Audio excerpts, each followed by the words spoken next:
Hello नमस्कार दोस्तों, कैसे हो आप सभी लोग। मैं अजीत काठात आपका हार्दिक स्वागत करता हूं स्टडी विद अजीत काठात में। दोस्तों, आप सभी से रिक्वेस्ट है 3 से 4 मिनट मेरे वीडियो को ज़रूर देखना। उसके बाद में आपको अगर पसंद नहीं आए तो उसको डिसलाइक कर देना, मेरे चैनल को सब्सक्राइब कर देना। लेकिन दोस्तों 4 से 5 मिनट ज़रूर देखना। लाइफ चेंजिंग मोटिवेशन है, आपका जीवन जीने का तरीका बदल देगा। दोस्तों आज मैं बिल्कुल एक मज़दूर की कहानी सुनाऊंगा जो आपको इतनी ऊर्जा देगी। ये आपकी कहानी है, मेरी कहानी है, हर एक उस शख्स की कहानी है जो जीवन में बुरे हालातों का सामना करता है, संघर्ष करता है, सपने देखता है। हम सब की कहानी है। दोस्तों आपसे रिक्वेस्ट है कि वीडियो को 4 से 5 मिनट ज़रूर देखना और अंत तक देखो तो आपके लिए काफ़ी फ़ायदे का सौदा होगा। प्लीज़ रिक्वेस्ट है आपसे, ज़रूर देखें दोस्तों आज की मेरी कहानी है एक ऐसे मज़दूर शख्स की जो अपने बुरे हालातों में मज़दूरी करके अपने परिवार का भरण पोषण करता है। लेकिन दोस्तों आप जानते हैं एक मज़दूर की हालत कैसी होती है। एक आदमी था, बहुत मज़दूर वर्क में था, अपनी मज़दूरी करके अपना घर का बच्चों का गुजारा करता था दोस्तों। लेकिन उसके एक दिक्कत थी दोस्तों, वो ज़्यादा पढ़ा लिखा नहीं था, बिल्कुल अनपढ़ था। लेकिन क्या करे, अपने हालातों से मजबूर करके किसी को क्या कहे। लेकिन दोस्तों वो अपने काम को बड़े ईमानदारी और शिद्दत से करता था दोस्तों। ऐसे करते करते एक दिन क्या हुआ दोस्तों, उसके जहाँ वो नौकरी करता था उसके वहाँ उस सेठ से कुछ नुकसान हो गया। सेठ के नुकसान ऐसा हो गया कि दोस्तों सेठ आग बबूला हो गया और उस शख्स को इतनी बुरी तरह गालियाँ देने लगा, इतना अनशंट कहने लगा दोस्तों कि उसकी आत्मा पसीज गई। उसको बहुत दुख हुआ। अंत में सेठ ने उसको गाली गलौज करके, अनपढ़, जाहिल, गवार, तुम लोगों का कुछ नहीं हो सकता है, तुम लोग जीवन भर ऐसे ही नुकसान करते रहोगे, दफ़ा हो जाओ यहाँ से, नौकरी से निकाल देता है दोस्तों। वो घर जाता है, वो दोस्त बोलता है, सोचता है काश आज मैं अनपढ़ हूँ तो इसमें मेरी क्या मजबूरी है। लेकिन मैं अपने हालातों की वजह से हूँ दोस्तों। मैंने किसको बताऊँ मैं क्यों अनपढ़ रह गया दोस्तों। लेकिन वो किसी को नहीं बोल सकता था। वो तो खुद ही जानता था कि 4 बहनों का अकेला बड़ा भाई, उन पिताजी बचपन में चल बसे तो उनका गुजारा करते करते अपनी पढ़ाई लिखाई सब भूल के केवल अपने परिवार को संभालने लगा दोस्तों। ऐसे करके वो अपना वक्त गुजारा कर रहा था। लेकिन आज उसे अपने बचपन की हुई गलतियाँ सारी याद आ रही थी दोस्तों। सोच रहा था काश मैं बचपन में कुछ कर लेता। लेकिन दोस्तों वो क्या करे जो हालातों से मजबूर था। लेकिन उसका सपना था कि नहीं दोस्तों, मैं अपने बच्चों को कुछ बनाऊंगा, मैं अपने बच्चों को जो मैंने सहा है वो सहने नहीं दूंगा, मैं अपने बच्चों को अच्छी शिक्षा दिलाऊंगा, मेरे बच्चों को अच्छी से अच्छी एजुकेशन दिलाऊंगा ताकि वो कुछ बड़ा कर सके और बड़ा बन सके। लेकिन दोस्तों उसने उस दिन पढ़ लिया था मेरा जो हालत रही है, जो मेरे हालात रहे हैं वो कैसे भी रहे हों दोस्तों, लेकिन मैं अपने बच्चों को, लेकिन दोस्तों उसने उस दिन पढ़ लिया था, शपथ ली थी कि जो मेरे हालात रहे हैं वो मेरे बच्चों के नहीं रहने दूंगा। मैं चाहे कितनी भी मेहनत करूंगा लेकिन अपने बच्चों को अच्छा पढ़ा लिखा के अच्छा बनाऊंगा ताकि वो मेरी जैसी बुरी ज़िंदगी ना जी सके, अपना सम्मान से सर उठा के जी सके दोस्तों। तो उसने अपने बच्चे का दाखिला एक अच्छे स्कूल में करवाया और बच्चे से बोला कि बच्चा अच्छे से पढ़ाई करना। धीरे धीरे समय गुजरता गया दोस्तों, बच्चा पढ़ने लगा। ऐसे करके वो अपनी ग्रेजुएशन पूरी कर लेता है दोस्तों। बाप ने सोचा क्यों ना बच्चे को अच्छी करके बड़ा अफसर बनाया जाए और उसको अच्छे खर्चा वर्चा लगा के उसको दिल्ली जैसे शहर में आईएएस की कोचिंग के लिए भेजा जाता है दोस्तों, ताकि वो पढ़ लिख के बड़ा कलेक्टर बन जाए। लेकिन दोस्तों जैसा कि आपको पता है, दिल्ली दिल वालों की और बाकी गरीबों की लेकिन दोस्तों वो वहाँ पहुँचा तो वहाँ पे उस जैसे हज़ारों, और उसकी तो हालत और दे ही नहीं। लेकिन वहाँ पे तो पैसों वालों के बच्चे, अमीरों के बच्चे, ऐसे लोग जो साधन हर सुख सुविधाओं से संपन्न थे, गाड़ियाँ कारों में आ रहे जा रहे हैं, उन सब को देख के वो देखा कि यार कौन सी दुनिया में आ गए हूँ, मैं यहाँ से क्या बन पाऊँगा, यहाँ तो रेस लगी हुई है, जब यही नहीं बन पा रहे तो मैं कहाँ से बनूँगा। ऐसे करके वो सोचता है चलो कोशिश तो करते हैं।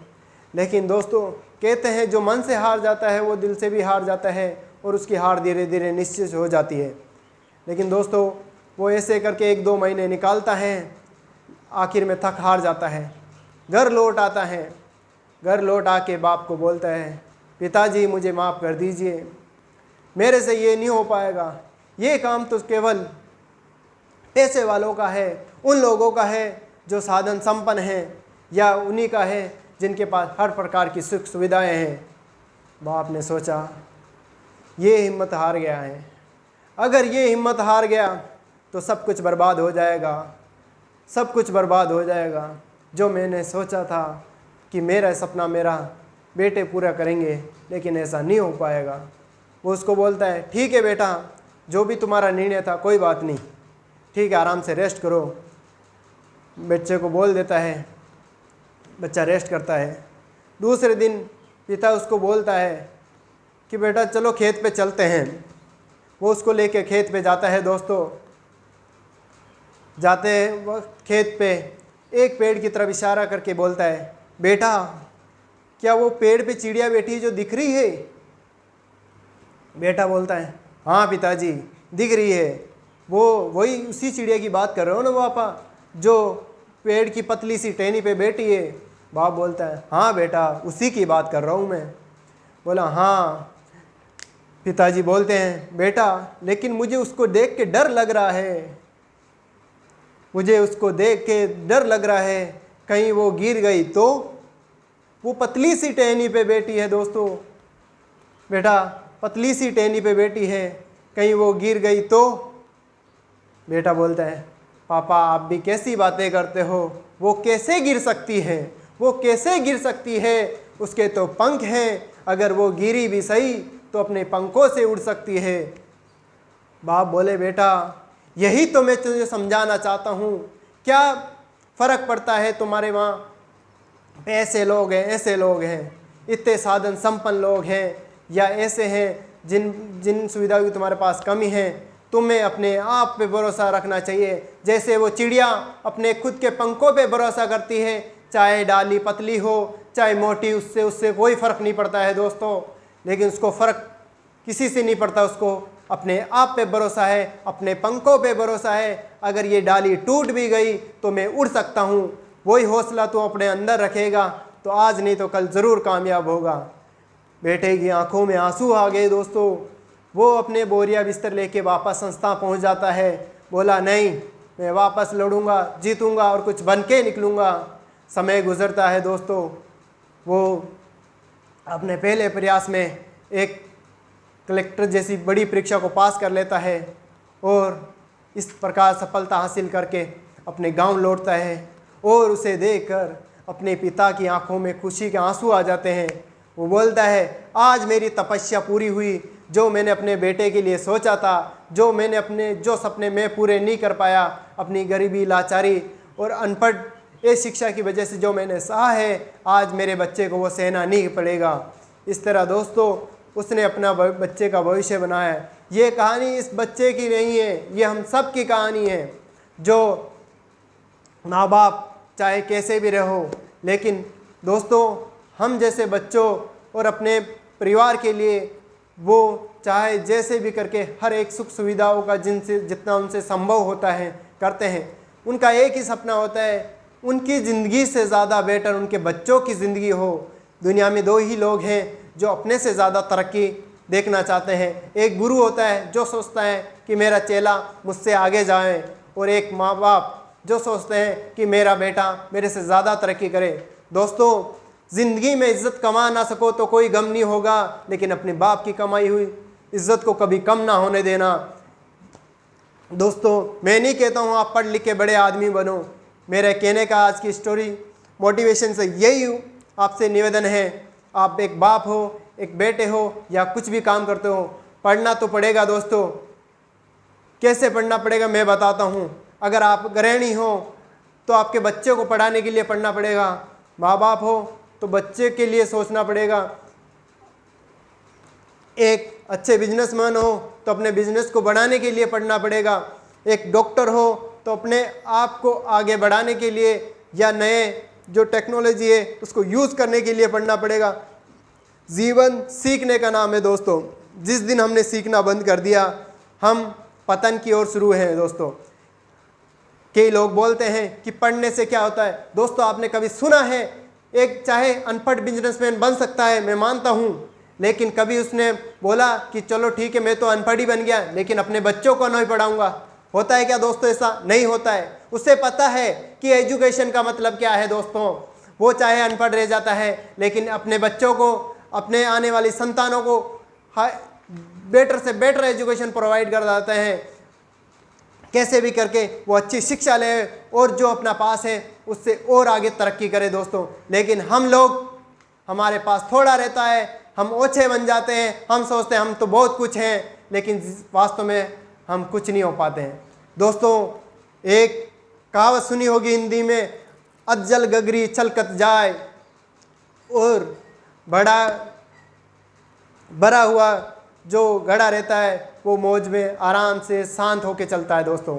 यही हमारी कहानी है। हमारे पास होता कुछ नहीं है, हम दिखावा बहुत करते हैं अपने आप को कि हम ये हैं वो हैं, ऐसा कुछ नहीं है दोस्तों।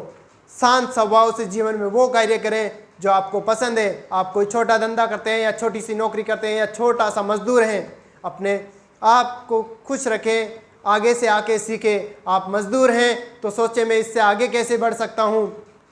एक छोटे से मिस्त्री है तो सोचे कि मैं और इससे बड़ा कैसे बन सकता हूँ, मुझे क्या क्या सीखना चाहिए। ऐसे करके हम हमारे जीवन को उन्नत बना सकते हैं दोस्तों। सॉरी। अपने सपनों को पूरा करें, अपनी जिम्मेदारियों को ले, अपने आप को साबित करें। मुझे पूरी उम्मीद है दोस्तों आज की मेरी मोटिवेशन कहानी आपको ज़रूर पसंद आई होगी दोस्तों। अपने दोस्तों के साथ शेयर करें, लाइक करें और सभी ऊर्जावान रहें,